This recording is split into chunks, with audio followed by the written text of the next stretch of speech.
એટલે હવે આપણે આ જે ઉદાહરણ 3 છે, ઉદાહરણ 3 માં આપણે બે સુરેખ હોય તો એનો ઉકેલ કેવી રીતે મેળવવો એ ગ્રાફની રીતે પહેલા સમજવાનું છે. એટલે આ બે સૂત્રો આપ્યા છે કે x + 2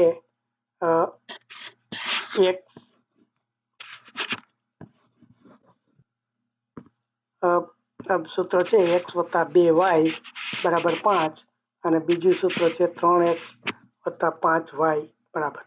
હવે એ બેને આપણે જો જરા જુદી રીતે ગોઠવીએ કે ડાબી બાજુ y આવે અને બાકી બધું જમણી બાજુ આવે તો આવું સૂત્ર થાય કે 5y = 5 - x/2 અને આ જે બીજું સૂત્ર છે y = 13 - 3x/5 એટલે ડાબી બાજુ y રહે જમણી બાજુ. એટલે આપણે આને જો ગ્રાફ ઉપર દોરવાની ટ્રાય કરીએ 5 -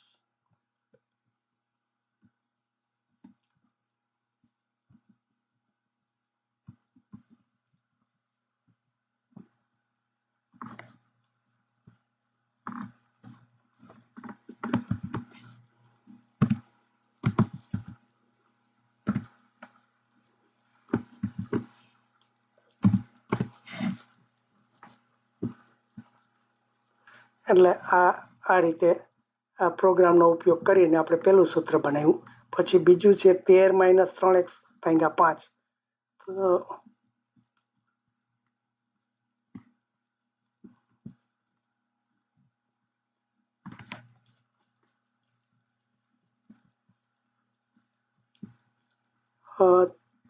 -3x/5 13 -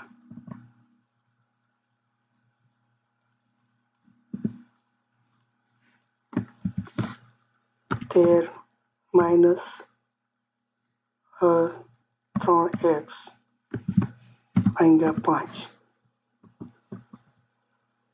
એટલે જો આ રીતે એ બીજો ગ્રાફ થયો -5 એટલે એ બંનેને એમ કે બિંદુ ક્યાં આગળ છેદ્યા છે એ આ રીતે આનું 1 અને 2 એ બે જગ્યાએ એવી રીતે છેદે છે. એટલે આ રીતે આ જે સામાન્ય બિંદુ આવ્યું એ એનો ઉકેલ કહેવાય.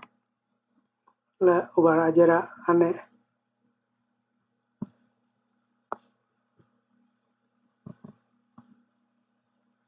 જુદા કલર બદલી નાખો એટલે તમને ખ્યાલ આવે. એટલે જો આવી રીતે લાલ અને લીલું જ્યાં એકબીજાને કાપે છે આ જે પોઈન્ટ ઉપર એ એનો ઉકેલ કહેવાય. એટલે આ રીતે સીધા ગ્રાફથી મળી શકે. પણ ગ્રાફ દોરવા માટે તમારે અહીંયા જો હાથે દોરવો હોય તો આ એક્સની એમ કે જુદી જુદી એક્સની જુદી જુદી કિંમત લ્યો કે x5 લ્યો ત્યારે y0 આવે, x1 લ્યો ત્યારે y2 આવે. એટલે અહીંયા એક્સની જો પેલા 5 કિંમત લ્યો તો 5 માંથી 5 જાય તો 0 થાય. પછી આ એક્સની 1 લ્યો તો 5 માંથી 1 જાય 4/2 એટલે તો 2 આવે. પછી 5 ની કિંમત 3 લ્યો તો 5 માંથી 3 જાય તો 2 આવે, 2/2 તો આ 1 આવે. એટલે આવી રીતે આ એક્સની જુદી જુદી કિંમત અહીંયા મૂકી કે આ સૂત્ર છે એમાં એક્સની તમે 1 કિંમત લ્યો તો વાયની કિંમત આ 13 માંથી 3 જાય 10/2/5 એટલે 2 આવે. પછી એક્સની 6 કિંમત લ્યો તો 6 તેરી 18 એટલે 6 તેરી 18 13 માં 18 જાય તો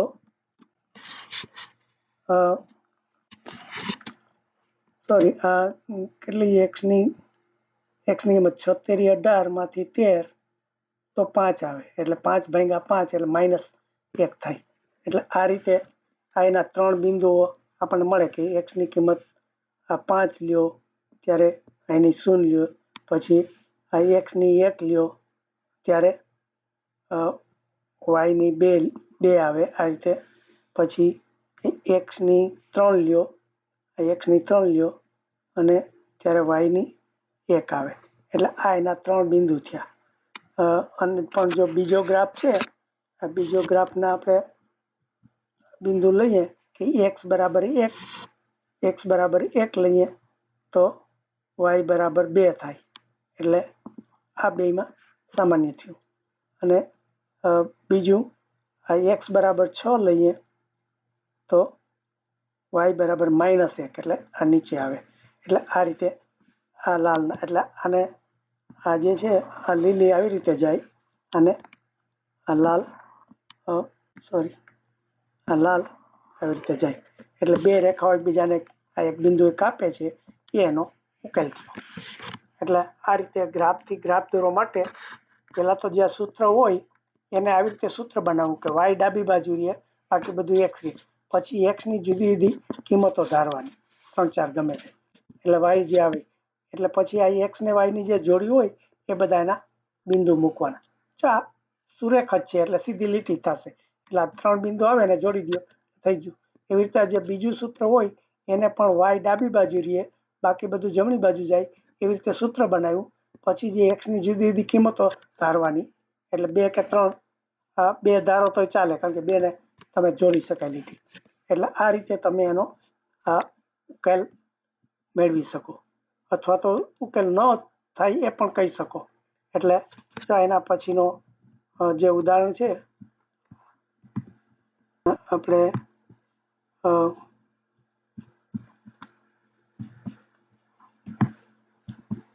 ઉદાહરણ ચોથું છે. ઉદાહરણ ચોથું એમાં જે બે સૂત્રો આપ્યા છે 3x + 4y, 3x + 4y બરાબર 15. તો એનો જો તમે આ ગ્રાફ દોરશો તો એ બે આવી પેલાની જેમ જ કે તમે આ સૂત્રને આવી રીતે y ફેરવી નાખ્યું, પછી x ની જુદી જુદી કિંમત ધારી, એના બરાબર y કેટલા થાય એવા બે બિંદુ લીધા, એની પછી તમે આ લાઈન દોરી.